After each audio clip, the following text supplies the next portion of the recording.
Alhamdulillahirabbil alamin. Wassalatu wassalamu ala Rasulillah nabiyyina Muhammadin wa ala alihi wa ashabihi wa man tabi'ahum bi ihsan ila yaumiddin. Amma ba'd. Al-ikhwan wal akhwat rahimani wa rahimakumullah. Alhamdulillah, kita lanjutkan kajian keluarga di siang hari ini. Melanjutkan pembahasan hak suami terhadap istrinya. Karena ini yang kita bahas pertama, kemudian nanti yang kedua, setelah selesai hak suami, kita akan masuk ke pembahasan hak seorang istri kepada suaminya. Kita sudah sebutkan di pertemuan yang lalu, pertemuan kita yang pertama, bahwa di antara hak suami terhadap istrinya, seorang istri mentaatinya selama dalam kebaikan. Selama bukan maksiat, dengan itulah dia akan mendapatkan keutamaan masuk ke dalam surga di pintu mana saja yang dia inginkan. Sebagaimana hadis Nabi SAW, "Idza shallatil mar'atu khamsaha wa shamat syahraha wa hafizat farjaha wa ata'at zawjaha qila laha udkhulil jannata min ayyi abwabil jannati syi'ta." Apabila seorang perempuan itu, seorang istri, dia telah sholat 5 waktu, berpuasa di bulan Ramadan, menjaga kehormatannya, mentaati suaminya, maka dia akan dikatakan kepadanya nanti pada hari kiamat, masuklah kamu ke dalam surga di pintu manapun kamu mau. Ini keutamaan kalau seorang istri memenuhi hak pertama ini, yaitu hak dia mentaati suaminya pada yang ma'ruf. Pada yang ma'ruf. Kemudian setelah itu kata Syekh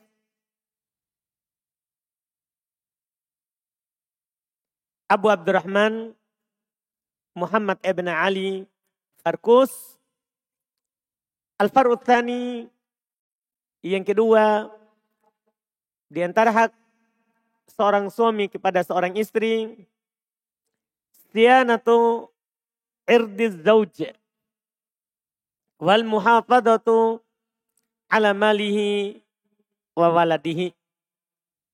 Seorang istri harus menjaga kehormatan suaminya, rahasia suaminya, menjaga juga hartanya, dan menjaga anak suaminya. Ini hak yang kedua. Dan hak ini adalah memang mas'uliyah, tanggung jawab istri. Dan dia akan ditanya nanti di hadapan Allah tentang hak itu. Sebagaimana dalam hadits Nabi sallallahu alaihi wasallam, "Al-mar'atu ra'iyatun fi baiti zawjiha wa waladihi." Seorang istri itu pemimpin di rumah suaminya dan di anak-anaknya suaminya. Jadi ketika dia menjaga rumah suaminya, menjaga anaknya, maka itu adalah dia memenuhi hak dari suaminya. Dan dengan itu dia akan dijaga oleh Allah Subhanahu wa ta'ala. Ketika seorang istri menjaga hak ini, dia jaga rumah ketika suaminya tidak ada. Dia jaga harta suaminya. Dia jaga anak dari suaminya. Maka Allah akan menjaganya. Allah Subhanahu wa ta'ala berfirman memuji mereka di Quran. Fassolihatu qanitatun hafidhatun lil ghaibi bima hafidhallah. Kata Allah fassolihat. Maka perempuan-perempuan solehat itu dianggap mereka solehah. Kalau dia qanitat. Kalau dia taat. Hafidhatun lil ghaib. Mereka menjaga ketika suaminya tidak ada. Kata Ibn Abbas tentang qanitat, hafidhat. Qanitat kata Ibn Abbas, yakni muti'at li azwajihin. Para perempuan soleha itu adalah qanitat. Apa artinya qanitat? Kata Ibn Abbas, muti'atun li azwajihin. Taat kepada suaminya. Itu artinya solehat. Perempuan taat kepada suaminya dikatakan ketika dia solehat. Ini kata Ibn Abbas. Mereka adalah para perempuan yang taat suami. Itu yang pertama, ciri wanita solehah. Yang kedua, hafidhatun lil ghaib. Mereka adalah para perempuan yang hafidhat lil ghaib. Apa maksudnya? Menjaga ketika ghaib. Kata Imam As-Suddi, ketika belum menafsirkan ayat ini, tahfadhu zawjaha fi ghaibatihi fi nafsiha wa malihi. Masya Allah. Dia menjaga suaminya ketika suaminya tidak ada. Maksudnya menjaga apa? Dia jaga dirinya karena untuk suaminya dan dia jaga harta suaminya. Iya. Dan kata Syekh Farkus, min siyanati irdi zawj alla takunuhu bitatallu'i ila ghairihi. Termasuk seorang istri menjaga suaminya, dia tidak khianat terhadap suaminya dengan melihat kepada laki-laki lain. Dengan penglihatan apa? Binadratin muribah. Walau binadratin muribah. Walaupun dengan penglihatan pandangan yang mencurigakan. Au kalimatin muhijah. Fatinah. Atau dengan ucapan yang membuat syahwat laki-laki itu naik dan terfitnah dengannya. Seorang perempuan, dia tidak melembutkan suaranya kecuali kepada suaminya. Seorang perempuan soleha, istri yang soleha, dia kalau berbicara dengan orang lain, tidak sama dengan dia berbicara kepada suaminya. Dia berbicara ucapan kalimat biasa di orang lain. Tidak membuat orang itu terfitnah. Itu ternyata termasuk menjaga suami. Iya. Au mau'idin qadir. Seorang wanita soleha adalah seorang wanita yang tidak berjanji dengan kepada lelaki lain yang membuat dia khianat terhadap suaminya. Au liqa'i athim, apalagi untuk berjumpa dengan lelaki lain untuk melakukan maksiat, selingkuh dan yang semisalnya. Dia tidak teleponan sama yang bukan mahram. Dia tidak chat sama lelaki lain yang membuat suaminya marah. Yang membuat suaminya merasa bahwa dia tidak menjaga dirinya. Apakah suaminya tatkala ada apalagi tidak ada? Kan disebutkan adalah lil ghaib. Menjaga suaminya ketika suaminya tidak ada. Maksudnya dia jaga dirinya ketika suaminya tidak ada. Nanti juga akan disebutkan bentuk-bentuknya juga sebagiannya. Maka bima hafizallah. Dengan ini Allah akan menjaga mereka. Karena ini adalah batasan-batasan Allah, tidak boleh dilewati. Seorang istri, ada batasan Allah yang ditentukan oleh Allah terhadap suaminya. Iya. Dia tidak boleh melihat kepada laki-laki lain yang membuat suaminya cemburu dengan pandangan seperti pandangan seorang istri kepada suami. Pandangan yang penuh dengan cinta, kasih sayang. Tidak. Pandangan itu hanya diletakkan, hanya diperuntukkan untuk suaminya. Ini yang disebutkan oleh Syekh Hafizahullah Ta'ala wa rahimah. Dan terkait dengan harta suaminya, dia jaga maksudnya adalah dia tidak membelanjakan atau menyumbangkan harta suaminya kecuali dengan izinnya. Harta suaminya beda kalau harta yang memang dia kasih untuk istri, uang belanjanya. Tapi kalau itu adalah harta suami yang dititipkan kepadanya untuk disimpan, maka tidak boleh dia membelanjakan sedikit pun tanpa izin dari suami. Ini yang dikatakan oleh Nabi SAW, kata beliau, "Walaisa lil mar'ati an tantahika syai'an min maliha illa biidni zaujiha." Tidak boleh bagi seorang istri untuk mengambil sedikit pun dari hartanya kecuali dengan izin suaminya.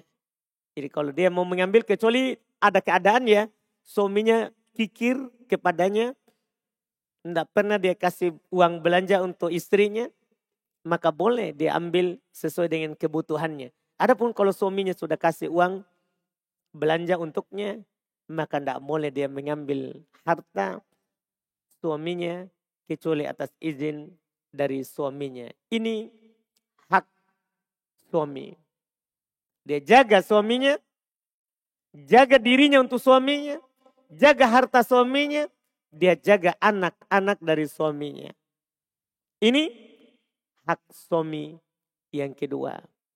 Yang ketiga, kata beliau al-far'us tsalits, cabang yang ketiga, seorang istri di antara hak suaminya terhadapnya adalah ri'ayatu syu'uriz zauj wa mura'atu karamatihi wa ihsasihi. Masya Allah. Seorang istri harus menjaga perasaan suaminya. Harus menjaga perasaan suaminya. Dia harus tahu apa yang disenangi oleh suaminya, apa yang tidak disenangi oleh suaminya.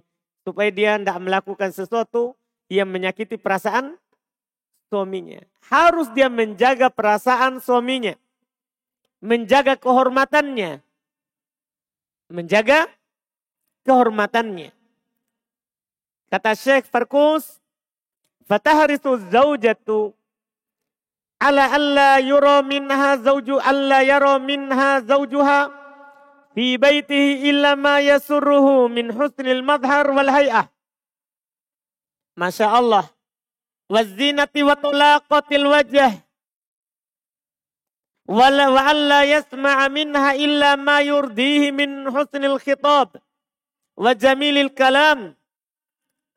Masya Allah. Kata Syekh Farkus, seorang istri harus selalu punya semangat untuk dirinya, bahwasannya tidak boleh bagi suaminya melihat dia dalam rumahnya kecuali suaminya akan senang melihatnya. Akan bahagia memandangnya. Berupa apa kata beliau? Min husnil madhar. Berupa keindahan dalam penampilan. Istri harus jaga penampilannya.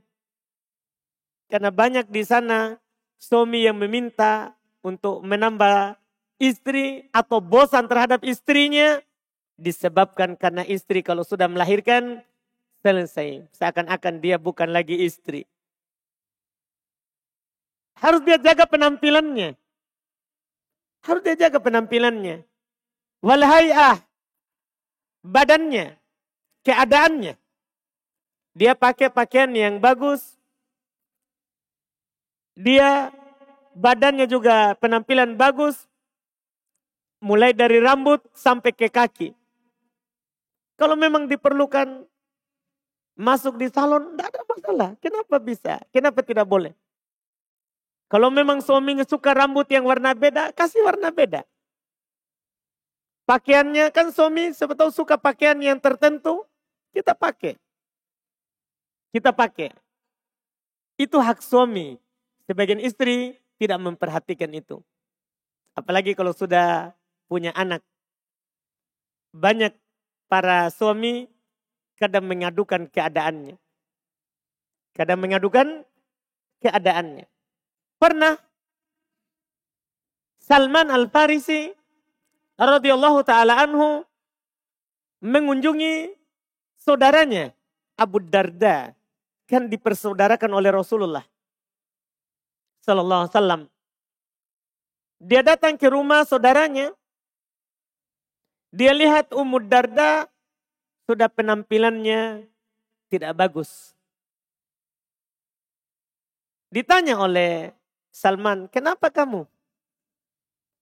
Maka dia berkata, Abu Darda tidak punya lagi keinginan kepada saya. Tidak punya lagi keinginan kepada saya. Ini Salman mempertanyakan karena kebiasaan dari para sahabiat, para wanita, istrinya para sahabat, mereka berhias untuk suaminya. Bahkan Ibn Abbas sendiri, beliau bahkan berhias untuk istrinya karena istrinya berhias untuknya. Iya. Ini istri para sahabiat. Makanya mereka bertanya. Istri para sahabat. Salman sampai bertanya. Kenapa kamu berpenampilan seperti itu? Baru dia kasih tahu bahwa Abu Darda tidak punya keinginan lagi sama saya. Siangnya dia berpuasa. Malamnya dia sholat malam. Tidak pernah dia datangi.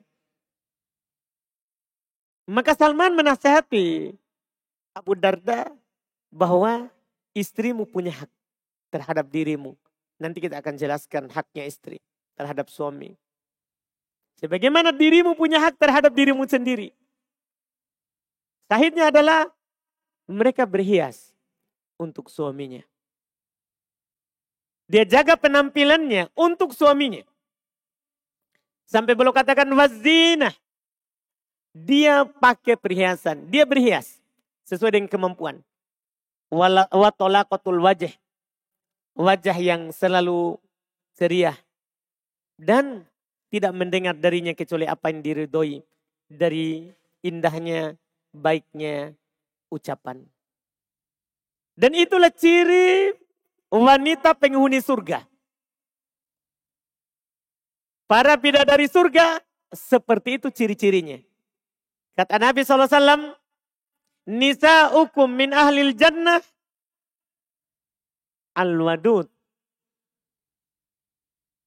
Istri kalian dari penduduk surga, dia penyayang. Dia penyayang. Al-a'ud ala zawjiha. Selalu kembali kepada suaminya. Yang kata Nabi, allati idza ghadiba ja'at. Kalau suaminya marah, dia akan mendatangi suaminya. Bukan tambah dijauhi. Itu akan membuat suaminya tambah marah. Kalau suaminya marah, dia datangi suaminya. Kata Nabi, hatta tadu'a yadaha fi yadih. Sampai diletakkan tangannya kepada tangannya suaminya. Jadi suaminya marah, dia datangi. Itu sifat istri kalian, kata Nabi, di surga. Itu sifat penduduk surga. Dia penyayang, dia berusaha bagaimana suaminya itu ridho. Bahkan Nabi SAW dalam hadits Abu Hurairah radhiyallahu ta'ala anhu yang diriwayatkan oleh Imam An-Nasa'i, Demikian pula Imam Ahmad dihasankan oleh Syekh Albani rahimahullah. Rasulullah pernah ditanya, ayun nisa'i khair? Perempuan yang bagaimanakah itu perempuan yang terbaik? Jadi ini yang ditanya perempuan yang terbaik. Bukan yang baik, yang terbaik. Nabi ditanya tentang itu. Apa katanya? Jawaban Nabi? Iya. Kadang kita mungkin akan menyangka kalau dia rajin sholat, rajin puasa, rajin sholat malam. Tapi lihat jawaban Nabi. Perempuan manakah yang terbaik? Kata Nabi, allati tasurruhu idan nazar. Perempuan yang kalau kamu lihat, kamu akan senang. Kamu memandang kepadanya, kamu senang terhadapnya. Wa tuti'uhu idza amar. Perempuan yang dia akan mentaatimu kalau kamu perintah. Kalau kamu suruh dia akan taati kamu. Itu perempuan terbaik. Kedua, ciri-cirinya. Pertama, kalau dilihat, maka kamu akan senang memandangnya. Kalau kamu menyuruhnya, dia akan taat. Wala tukhalifuhu fi nafsiha wa maliha bima yakrahu. Dia tidak pernah menyelisih suaminya pada dirinya. Kalau ada suaminya inginkan dari dirinya, dia tidak pernah bilang tidak. Sudah kita sebutkan di pekan lalu, bahkan kalau suaminya menginginkannya, dia akan bilang iya walaupun dia lagi di atas kendaraannya. Dia akan taat kepada suaminya. Fi nafsiha pada dirinya, wa maliha pada hartanya, bima yakrahu dengan apa yang tidak disenangi oleh suaminya. Ini yang disebutkan. Seorang istri yang terbaik adalah yang seperti ini. Seorang yang selalu menjaga perasaan suaminya, tidak melakukan hal yang suaminya tidak senang. Bima yakrahu. Dengan apa yang suaminya tidak suka. Ini kata Nabi SAW. Di antara menjaga perasaan suami adalah kata Syekh Al-Farkus, fatalzamu baita zawjiha wa la takhruju minhu illa biidnihi wa ridhah. Dia selalu berada di rumah suaminya, tidak keluar kecuali dengan izin dari suaminya dan ridho dari suaminya. Dia tidak keluar kalau suaminya tidak bilang silakan, boleh. Ini menjaga perasaan suami. Bahkan kata beliau, wala tudkhilu baitahu man yakrahu. Dan dia tidak memasukkan ke dalam rumahnya orang yang tidak disenangi oleh suaminya. Itu namanya menjaga perasaan suami. Kalau ada suami tidak senangi, ada suami katakan bahwa jangan pernah kamu kasih masuk orang ini ke dalam rumah kita. Itu dia harus taati. Dia tidak boleh kasih masuk. Untuk apa itu? Menjaga perasaan suami. Dan Syekh Farkus katakan ini karena memang ada hadis dari Nabi SAW.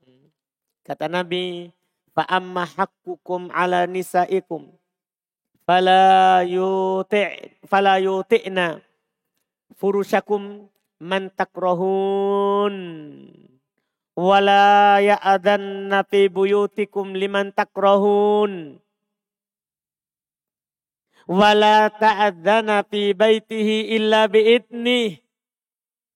Kata Nabi SAW, adapun hak kalian suami kepada istri kalian, maka dia tidak boleh menginjakkan kepada seorang pun kasurnya kalau orang itu dibenci oleh suaminya. Tidak disenangi oleh suaminya. Tidak boleh pula dia mengizinkan untuk masuk ke dalam rumahnya orang yang dibenci oleh suaminya. Demikian pula kata beliau Nabi SAW bersabda, dia tidak izinkan untuk masuk ke dalam rumahnya kecuali yang diizinkan oleh suaminya. Ini semua untuk menjaga perasaan suami. Ini haknya suami. Kita jaga perasaannya. Kita jaga perasaannya. Ini yang ketiga. Kemudian yang keempat kata beliau al-far'ur rabi'. Keadaan yang keempat, cabang yang keempat, hak suami terhadap istri yang keempat. Khidmatul mar'ah zawjaha wa tadbirul manzili wa tarbiyatil aulad. Masya Allah. Hak suami terhadap seorang istri membantu suaminya. Membantu suaminya. Mengatur rumahnya. Mendidik anaknya. 3 yang belum sebutkan di sini. Hak suami terhadap seorang istri. Dia membantu melayani suaminya. Mengatur rumahnya. Mendidik anaknya. Jadi di situ haknya suami. Kan suami kan keluar bekerja. Maka tugas untuk mendidik anak di rumah itu adalah tugasnya istri. Mengatur rumah. Dimaklumilah oleh orang yang berkeluarga. Apa yang harus diatur di dalam rumahnya. Yang dia berapikan. Dimaklumi. Dan Masya Allah.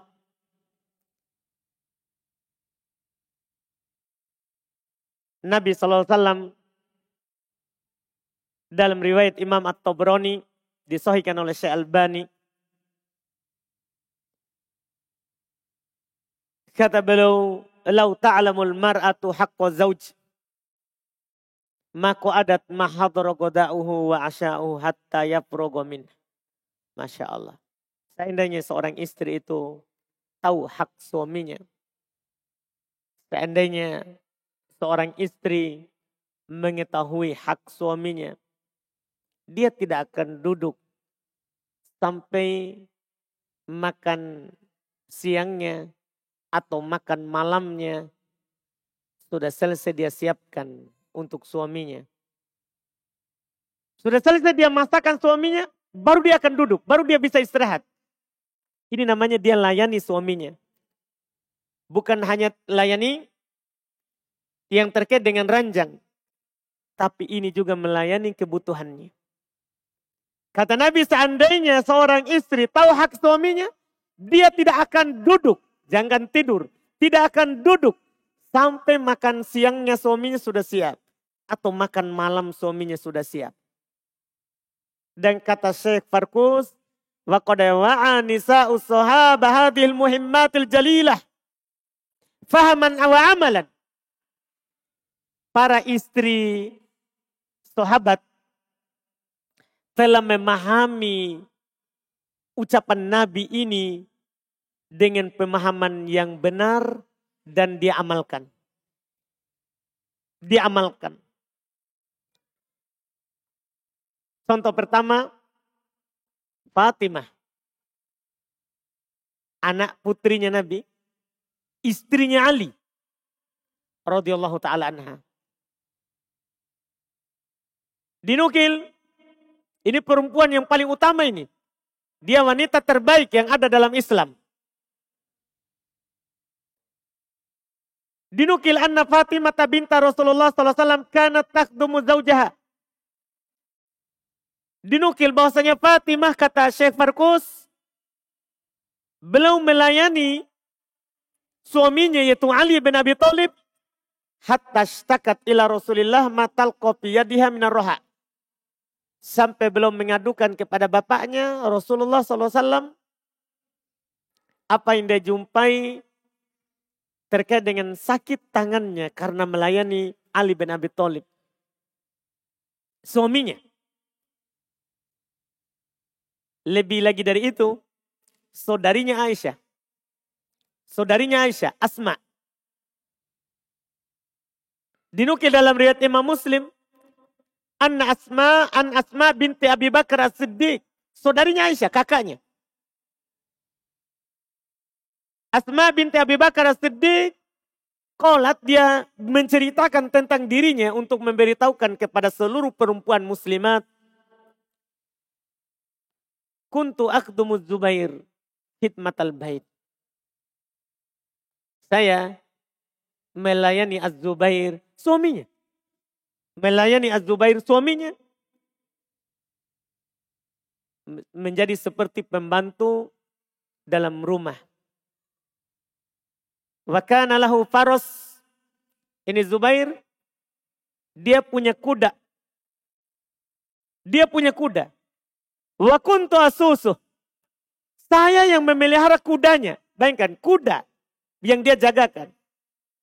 Kita sekarang ini suami kita tidak ada kudanya. Tapi kan ada motornya, ada mobilnya yang punya mobil. Yang belum punya motor, belum punya mobil, ada sepedanya. Itu dipelihara. Punyanya suami. Ini lihat, ini perempuan. Anaknya Abu Bakar. Ini yang mempersiapkan bekalnya Rasulullah ketika hijrah. Perempuan yang sangat mulia ini. Tapi bersamaan dengan itu dia melayani suaminya Zubair. Bahkan sampai di pemeliharaan kudanya. Sampai beliau katakan karena kuda itu lebih bukan seperti mobil. Yang berhenti diberhentikan. Tinggal dimatikan. Ini kuda. Sampai dia katakan, falam yakun minal khidmati syai'un asyadda alayya min siyasatil faros. Saya tidak pernah bekerja melayani dalam sesuatu apapun yang lebih sulit daripada menjaga kuda. Tapi ini adalah pekerjaan untuk melayani suaminya. Membantu suaminya. Karena ini hak suami untuk dibantu. Nah, ini yang dicontohkan oleh para perempuan di masa Nabi Shallallahu Alaihi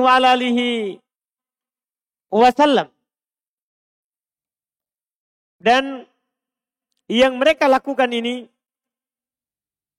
adalah karena memang seorang istri itu adalah pembantu pelayannya suami.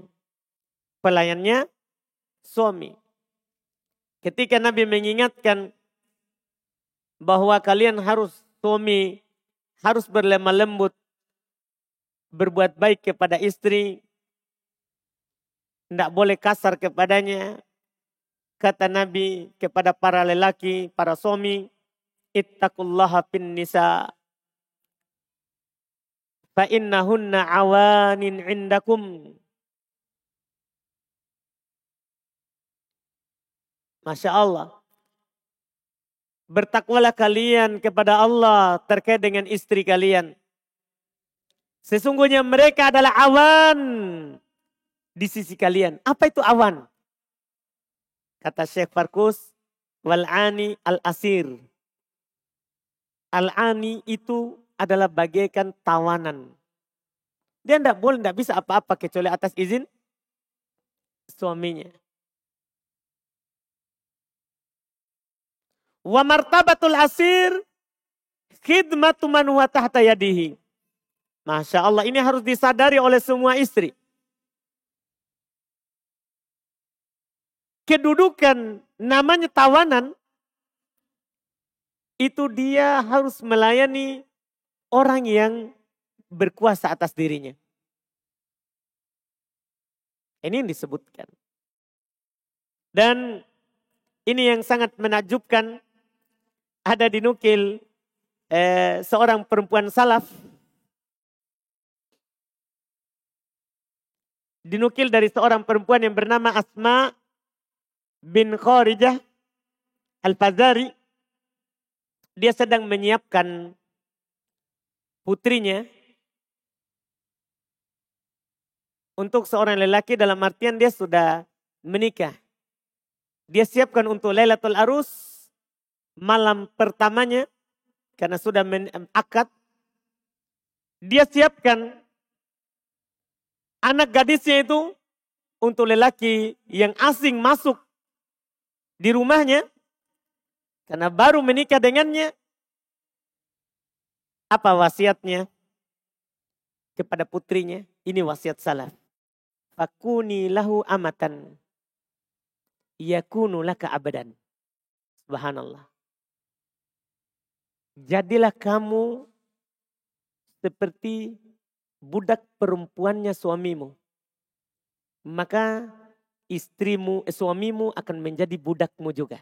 Artinya kalau kita berbuat baik melayani suami, maka suami akan juga berbuat baik melayani kita. Lihat wasiat salaf ini. Kunilahu, ini sebelum malam pertamanya. Dia siapkan anaknya. Dia bilang, jadilah kamu amata, jadilah kamu seorang budak perempuan. Lahu, terhadap suamimu. Yakun laki abdan. Maka dia akan menjadi budakmu juga. Banyak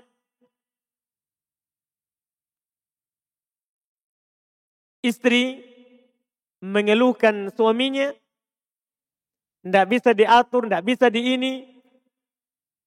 tidak bisa dikasih tahu. Sebenarnya bukan salah suami. Kadang istri sendiri juga kalau dikasih tahu, tidak ikut kepada apa yang dinasihatkan oleh suaminya. Dia tidak menjadi budak suaminya.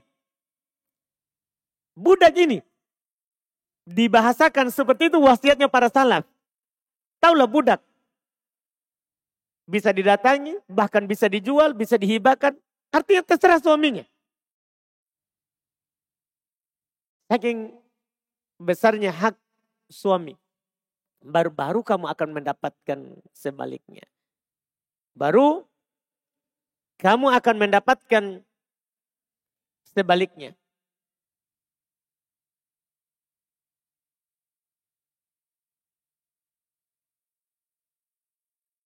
Dan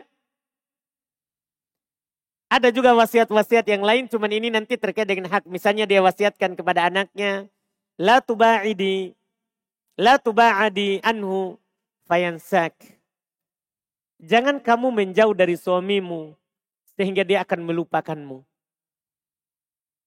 Wa indana minka fadni min. Kalau suamimu mendekat kepadamu, mendekat kepadanya. Jangan suaminya mendekat, menghindar. Tidak boleh. Itu akan menyebabkan nanti nafroh. Rasa tidak baik dalam perasaan suaminya. Iya. Ini dikatakan. Dia jaga perasaan suaminya sebelumnya. Dia layani suaminya. Seperti budak dia layani suaminya. Ini Masya Allah. Bagus sekali apa yang diingatkan oleh Syekh rahimahullah ta'ala di sini. Iya. Terkait dengan hak keempat dari hak suami. Seorang istri harus selalu melayani suaminya. Mengatur rumahnya. Mendidik anaknya. Mendidik anaknya.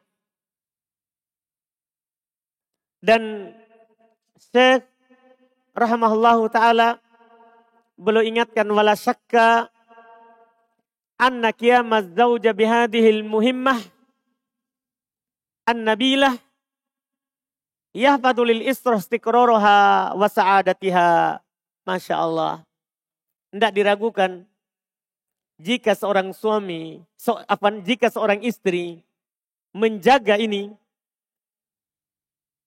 dalam melayani suaminya, menjaga hak ini, maka itu akan membuat keluarganya terjaga. Akan membuat keluarganya tetap dalam keadaan bahagia. Tetap dalam keadaan bahagia. Iya. Aisyah radhiyallahu taala anha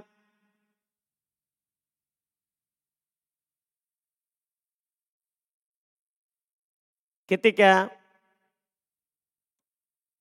beliau ditanya, makanan Nabi sallallahu alaihi wasallam yasna'u fi baitih.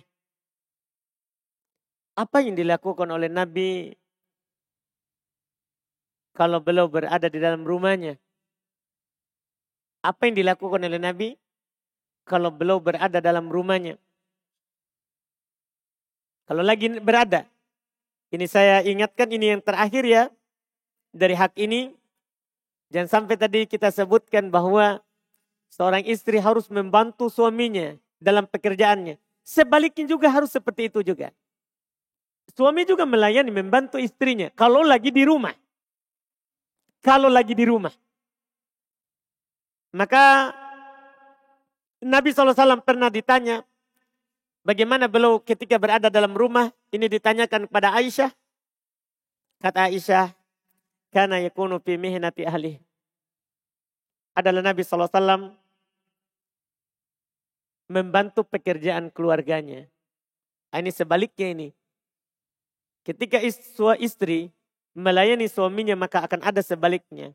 Suami akan melayani pekerjaannya. Ini yang dikatakan oleh sebagian salaf tadi. Kalau kamu menjadi budaknya suamimu, maka suamimu akan menjadi budakmu. Dia akan melayanimu. Karena balasan kebaikan adalah kebaikan. Balasan kebaikan adalah kebaikan. Ini hak-hak yang belum sebutkan, sudah 4 hak. Ini ketika suami hidup. Nanti hak kelima kita ambil pertemuan akan datang karena waktunya akan habis. Hak kelima ketika dia wafat. Walaupun ini nanti adalah hak terakhir, nanti hak kelima. Cuman kita sambung nanti di pertemuan akan datang dengan perkara-perkara yang harus dihindari oleh istri. Perkara-perkara yang harus dihindari oleh istri. Kita hubungkan itu nanti. Kita sampaikan hak kelima, hak terakhir untuk suami. Kemudian kita sambung dengan perkara-perkara yang tidak boleh dilakukan oleh istri. Tidak boleh dilakukan oleh istri. Insya Allah kita ambil di pertemuan akan datang. Baru setelah itu kita akan masuk di kewajiban suami terhadap istrinya. Atau sebaliknya ya, hak istri terhadap suami. Kita ambil di pertemuan akan datang insya Allah. Ini hak terakhir beserta hal-hal yang harus dihindari oleh istri supaya rumah tangganya tetap utuh dan tetap berada di atas kebahagiaan dunia, demikian pula akhirat ketika kembali kepada Allah Subhanahu wa taala. Kita masuk di tanya jawab. Jika ada pertanyaan silakan diajukan di waktu yang tersisa.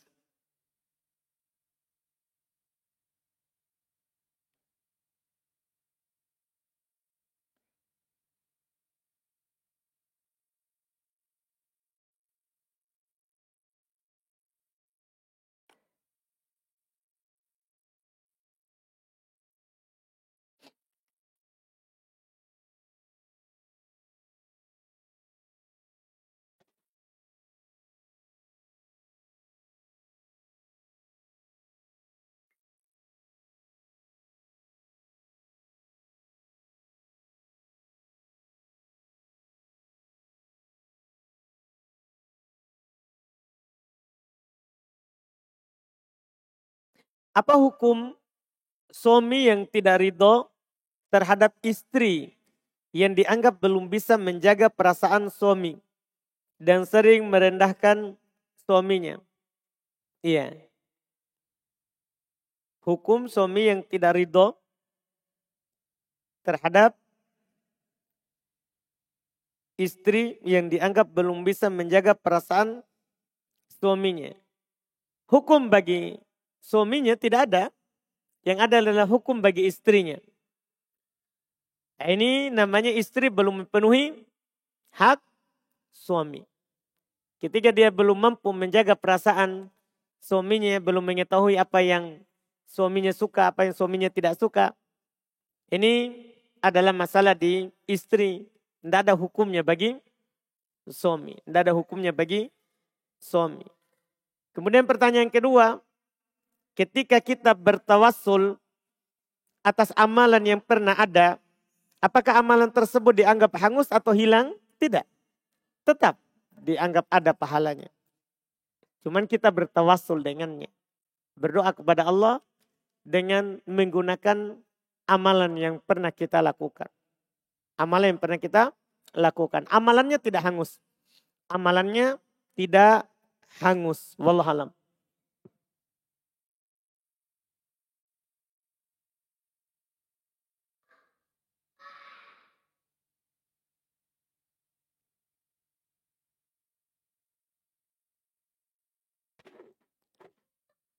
Tidak ada pertanyaan dari akhwat?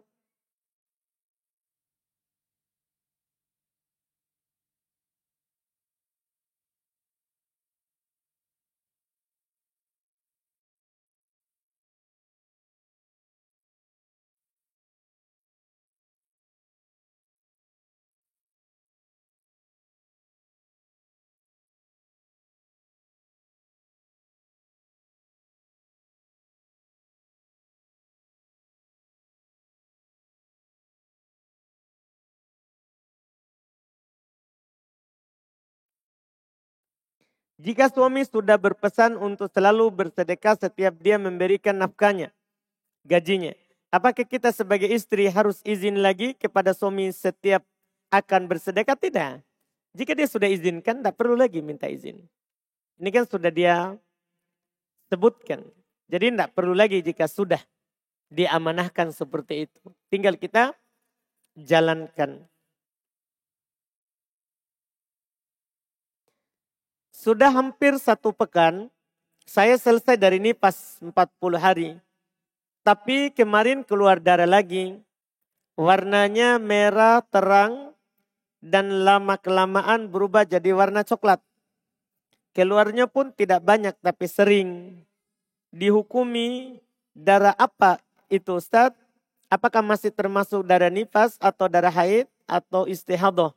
Dan bagaimana kewajiban sholatnya? Ketika darah keluar setelah 40, maka dipastikan bukan lagi nifas.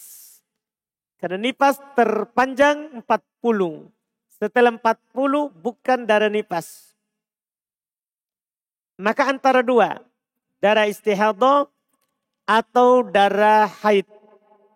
Darah haid punya ciri-ciri. Seperti yang ada di pertanyaan itu bukan darah haid.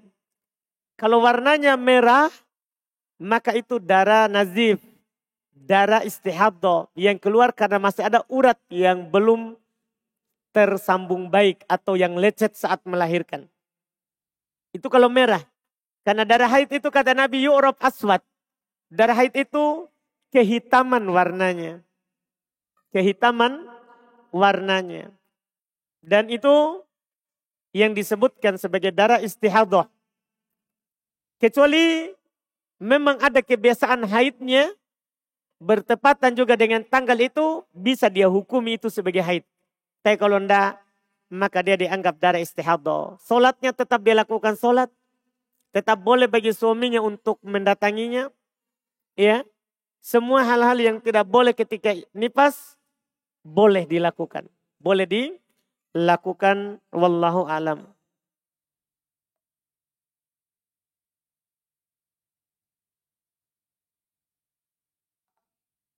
Apa hukum jika kita istri jika berchat dengan ikhwan lain dalam urusan muamalah dan diketahui oleh suami?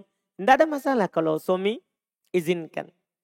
Jika suami bolehkan di hal yang wajar, di hal yang wajar. Dibolehkan dengan hal tersebut. Iya. Wallahu alam. Tentunya hanya dalam urusan pekerjaan. Bukan chat yang tadi. Yang kita sebutkan oleh Syekh. Yang beliau sebutkan. Bukan ucapan yang fatinah.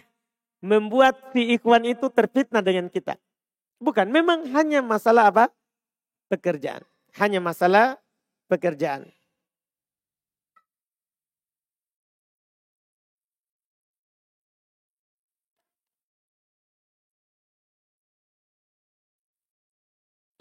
Berdosakah seorang istri yang meninggalkan suaminya karena suami tidak bermanhaj salaf. Dan sekarang si istri sudah ditalak 3.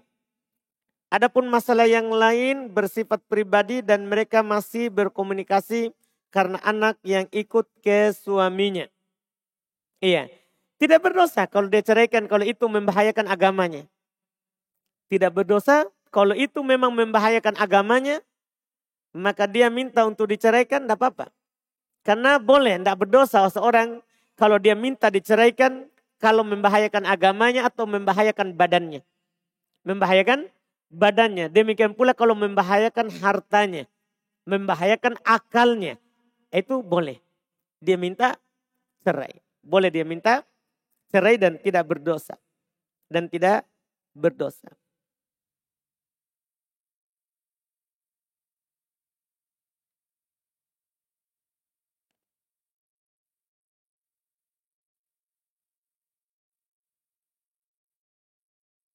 Saya seorang akhwat, bolehkah memakai softlens minus karena tidak ingin pakai kacamatanya? Boleh, tidak ada masalah. Itu hal yang mubah. Boleh dipakai. Boleh dipakai.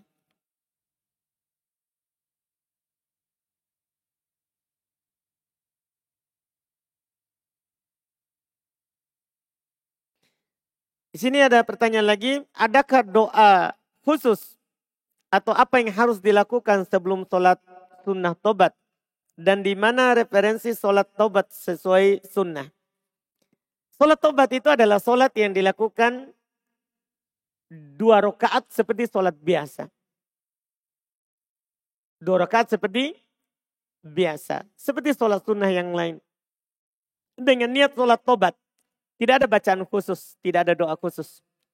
Tidak ada bacaan khusus, tidak ada doa khusus yang sah dari Nabi Shallallahu Alaihi Wasallam. Untuk referensinya ada kumpulan buku kayaknya sudah diterjemahkan. Ya, kumpulan solat-solat sunnah. Saya tidak tahu judul Indonya dikasih. Yang jelas ulama masa sekarang yang menulis kumpulan solat-solat sunnah. Di antara yang disebutkan adalah solat sunnah tobat. Dan dia mudah sekali dilakukan seperti solat sunnah biasa, 2 rakaat.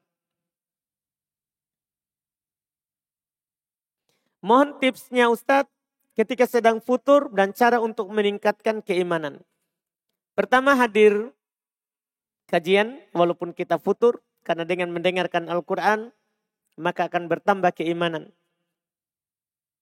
Dengan mendengar Quran akan bertambah lagi semangat kita. Yang kedua kita berteman dengan orang baik. Ketika kita futur kita tetap jaga bersama, tetap bersama dan jaga kebersamaan dengan orang baik. Yang ketiga kita memohon istighfar kepada Allah Subhanahu wa taala, banyak merenungi banyak kesalahan kita.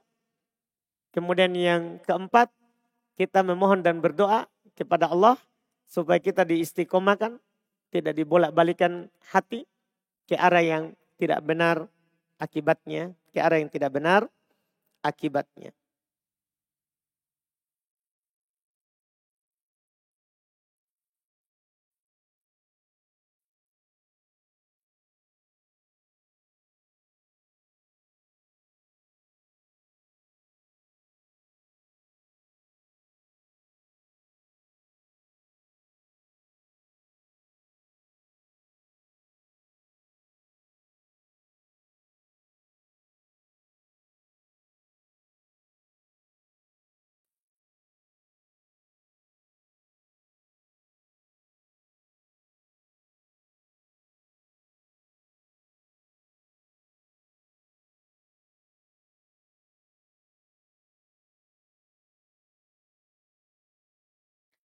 Apa Ustaz, saat ini teknologi kedokteran sudah sangat canggih.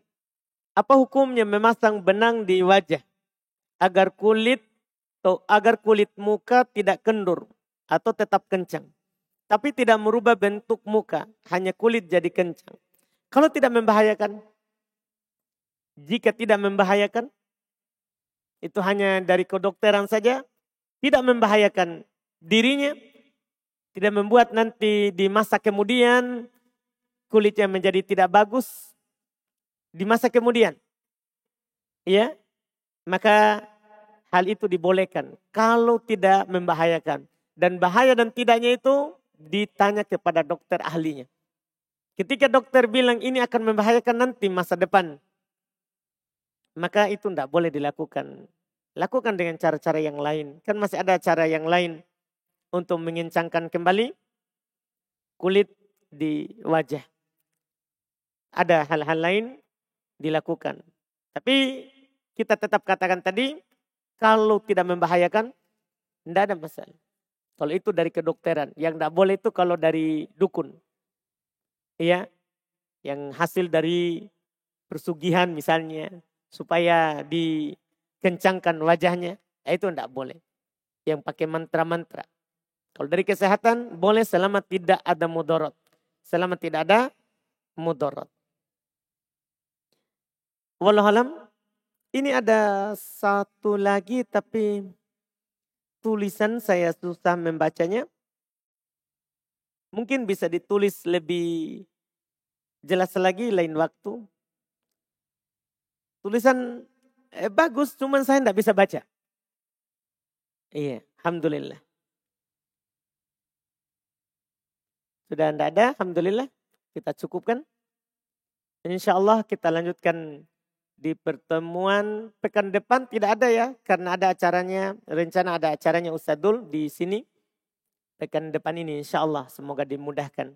Berarti pekan depannya lagi. InsyaAllah. Kita akan melanjutkan hak terakhir, haknya suami. Dan itu hak ketika dia sudah meninggal. Baru setelah itu kita masuk perkara yang harus dihindari oleh istri terkait dengan suaminya. Jangan sampai gara-gara dia taati hak suami tapi dia berbuat dosa. Tidak boleh. Nanti kita akan singgung, akan disebutkan oleh Syekh sebelum masuk ke hak istri. Sebelum masuk ke hak istri. Alhamdulillah kita cukupkan dulu. Mudah-mudahan bermanfaat. Subhanakallah bihamdik. Asyhadu an la ilaha illa anta astaghfiruka wa atubu ilaik. Assalamualaikum warahmatullahi wabarakatuh.